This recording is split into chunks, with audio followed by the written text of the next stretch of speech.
Washington on Thursday, the U.S. Senate passed the Great Salt Lake Recovery Act, legislation introduced by Senator Mitt Romney, of Utah, to study historic drought conditions and protect the long-term health of the Great Salt Lake, the largest saline lake in the Western Hemisphere. Earlier this month, the Great Salt Lake dropped to its lowest level on record for the second time in a year, posing a threat to Utah's environment and economy. Utah GOP Representatives Chris Stewart, Burgess Owens and John Curtis lead the companion legislation in the House. After the bill's passage, Romney, Stewart, Owens and Curtis released a joint statement. What the statement says: the rest of the country is now understanding the widespread repercussions of a diminished Great Salt Lake.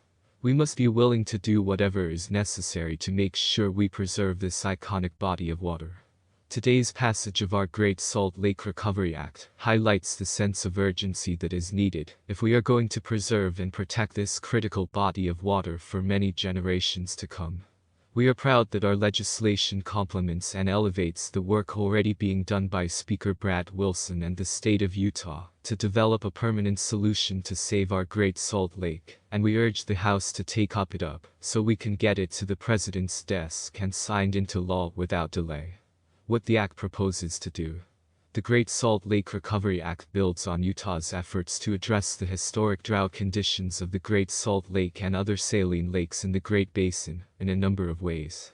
First, it authorizes the U.S. Army Corps of Engineers to carry out a program to monitor and assess the water availability and conditions of saline lakes in the Great Basin, including the Great Salt Lake, in order to help inform management and conservation activities for those ecosystems.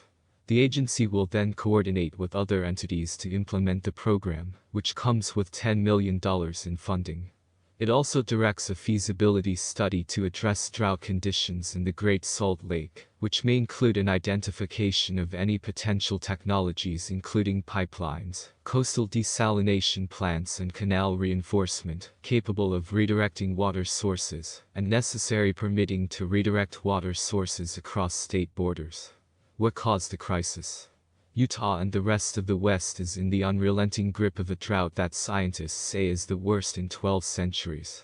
Modern-day diversions of its primary tributaries are sapping the water that flows to the lake, with now more than 800 square miles of its lake bed exposed. A diminishing Great Salt Lake is an economic and environmental nightmare, jeopardizing a $1.32 billion asset that provides critical habitat for waterfowl and other wildlife, as well as extraction industries and tourism. REP. Lake Moore, Utah, is also sponsoring the Saline Lake Ecosystems in the Great Basin States Program Act, which is expected to pass the House on Friday, as part of a Democratic spending package on wildfire and drought. His spokeswoman, Carolyn Tucker, said it is the only GOP provision in the package and has wide bipartisan support. It is another measure to better protect the Great Salt Lake.